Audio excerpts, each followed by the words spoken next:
தீபம் அகர்பத்தி ஒரு தெய்வீக அனுபவம். குளு குளுன்னு காத்து வீசுது. உங்கள் சத்யாவில் குளு குளு ஏசி ஆஃபர்.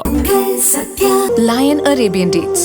இப்போ அது லயனா டேட்ஸ். லயனா பிரீமியம் டேட்ஸ். சுத்தம், சுவை மற்றும் ஆரோக்கியம். பிகேன் பக்தி நேயர்களுக்கு அன்பான வணக்கங்கள். ஏப்ரல் மாத பலன்களை பார்க்கவிருக்கின்றோம். 12 ராசி அன்பர்களுக்கும் தனித்தனியாக பலன்கள் எப்படி இருக்கிறது என்பதை பார்ப்பதற்கு முன்னராக பொது பலன்களை பார்க்கலாம். அந்த பொது பலன்கள் எதை கொண்டு நிர்ணயிக்கிறோம் என்று பார்க்கும்போது இந்த மாதத்தினுடைய கிரகநிலைகளை கொண்டு. அந்த கிரகநிலைகள் எப்படி இருக்கிறது, இந்த மாதம் தொடங்கும் போது அதன் பிறகு மாறக்கூடிய கிரகங்கள், இதன் வழியாக பார்க்கும்போது ஆண்டுகோள்கள் என்று சொல்லக்கூடியதிலே குரு பிரதானமாக மிதுனத்திலே தொடர்ந்து இருக்கின்றார். சனி மீனராசியிலே சஞ்சரிக்கின்றார். ராகு கும்பத்திலும் கேது சிம்மத்திலும் இருக்கின்றார். மாத கிரகங்களிலே ஏப்ரல் மாதம் தொடங்கும் போது சூரியன் மீனத்தில் இருக்கின்றார். பிறகு ஏப்ரல் 14ஆம் தேதி சித்திரை 1 மேஷத்திற்கு சூரியன் வருவார்.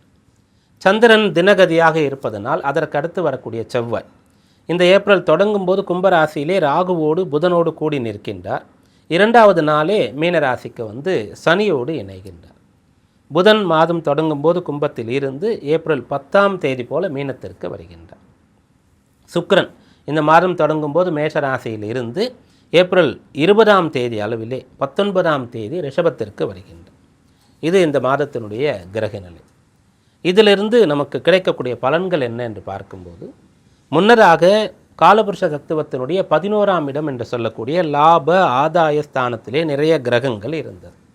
அதற்கு முன்னே 10ஆம் இடத்திலே இருந்தது. அப்போது எல்லாம் நன்றாக போய்கொண்டு இருந்தது. இப்போது 12ஆம் இடம் என்று சொல்லக்கூடிய விரயஸ்தானத்திலே அதிக கிரகங்களுடைய சேர்க்கை ஏற்படுகிறது. அங்கு நிரந்தரமாக சனி இருக்கின்றார். பங்குனி மாதம் என்பதனால் சூரியன் இருக்கின்றார்.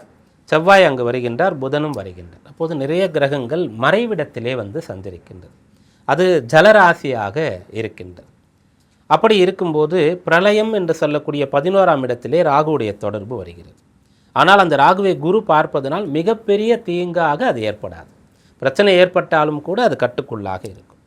12லே இருக்கக்கூடிய கிரகங்களிலே ஆயுட்காரகன் சனி, காலபுருஷ தத்துவத்தின் ஆயுள் ஸ்தானாதிபதி செவ்வாய், சுயஜாதகப்படி ஆத்மகாரகன் என்று சொல்லக்கூடிய லக்னத்தை உயிரை தீர்மானிக்கின்ற சூரியன், இவர்கள் இருக்கின்றார்கள்.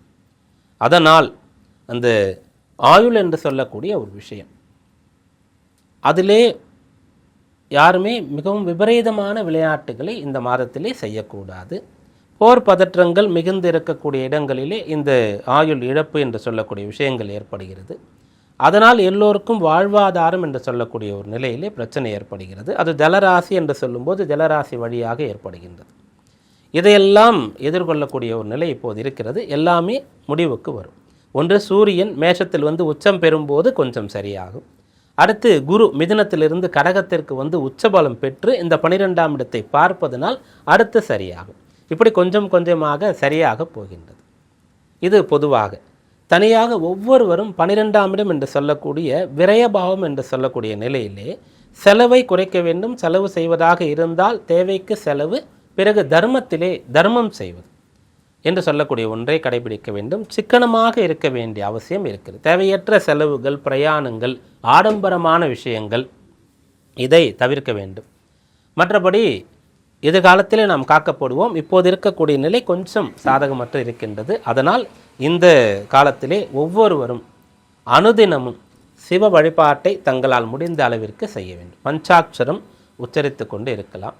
சிவாலயங்களுக்கு சென்று கொண்டு இருக்கலாம். பிரதோஷ பூஜைகளை செய்யலாம். நித்தியப்படி சிவபெருமானுக்கு அவர் அபிஷேக பிரியனாக இருப்பதனால் வீட்டிலே சிவலிங்கம் விக்கிரகம் இருந்தால் அபிஷேகமும், ஆலயத்திலே ஈஸ்வரனுக்கு அபிஷேகமும் மிகச்சிறப்பாக நடைபெற வேண்டும். அந்த ஈஸ்வரன் நம்மை காத்தருள்வார். அடுத்து 12 ராசி அன்பர்களுக்கும் இந்த ஏப்ரல் மாதம், அதாவது இந்த பங்குனி சித்திரை, பங்குனி மாதத்தினுடைய பிற்பகுதி பங்குனி 18லிருந்து சித்திரை 17 வரை எப்படி இருக்கப் போகிறது, சாதக பாதக விஷயங்கள், செய்ய வேண்டிய வழிபாடுகள், இவற்றை பார்ப்போம். கடகராசி அன்பர்களே, ஏப்ரல் மாதம், இந்த மாதத்தை நீங்கள் எப்படி பிளான் பண்ணலாம், உங்களுக்கு என்ன பலன் சாதகமாக இருக்கிறது, இதில் நீங்கள் கவனமாக இருக்கணும், உங்களுக்கான வழிபாடு என்ன, இதெல்லாம் கேட்டால் இந்த மாதத்தை சுயமாக கொண்டு போகிறது கொஞ்சம் கஷ்டம். யாராவது ஒருத்தரை டிபெண்ட் பண்ணி இருக்கிற மாதிரி இருக்கும். இயற்கையிலேயே உங்களுடைய ராசி தத்துவமே அப்படி தான். லக்னம் வேறு இருக்கிறதுனால கொஞ்சம் மாறுபடும். கடக ராசிக்கு உண்டான குணம் கட்டாயம் இருக்கும்.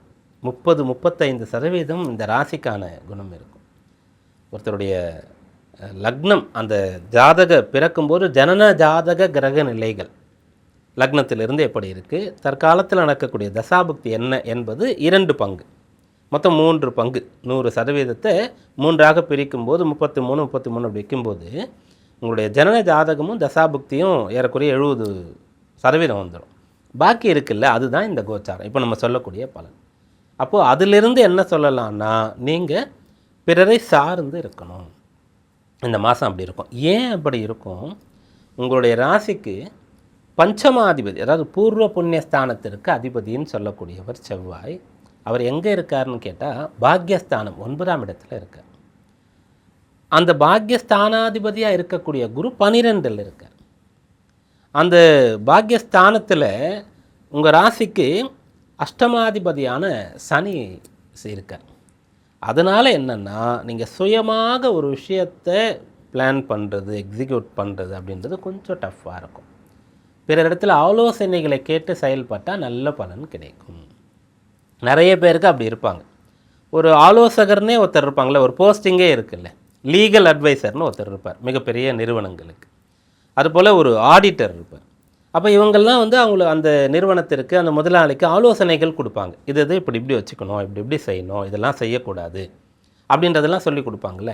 அந்த மாதிரி ஒரு ஆலோசகர் உங்களுக்கு இருக்கணும். எல்லாவற்றிற்கும் என்ன படிக்கலாம் நீங்களாம் முடிவு பண்ணாதீங்க.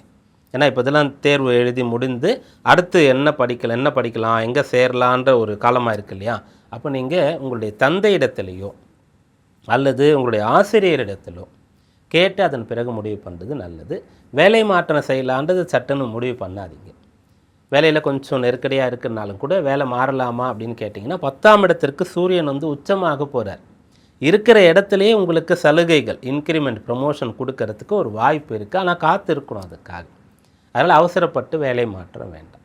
பிஸ்னஸ் பண்ணுறவங்க கூடுதல் முதலீடுகளை இப்போ செய்ய வேண்டிய ஒரு விஷயத்தை கொஞ்சம் கம்மி பண்ணலாம், தவிர்க்கலாம். வெளிநாடு பிரயாணங்கள்லாம் செய்கிறதா இருந்தால் தாராளமாக செய்யலாம்.